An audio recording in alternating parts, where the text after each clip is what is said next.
8ஆம் வகுப்பு பாடம் 2 விசையும் அழுத்தமும். ஒரு பொருள் இயங்கும் திசைக்கு எதிரான திசையில் விசையைச் செலுத்தினால் அப்பொருளின் இயக்கமானது தேர்வு இ. குறைந்த வேகத்தில் இயங்கும். திரவத்தினால் பெறப்படும் அழுத்தம் எதனால் அதிகரிக்கிறது?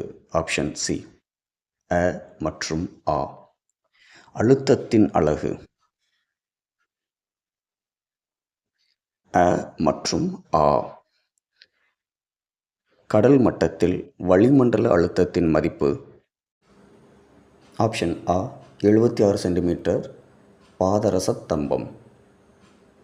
கேள்வி 5. பாஸ்கல் விதி இதில் பயன்படுகிறது. தேர்வு இ. மேற்கண்ட அனைத்தும். கேள்வி எண் 6. கீழ்காணும் திரவங்களுள் எது அதிக பாகுநிலை உடையது? தேர்வு இ. நெய்.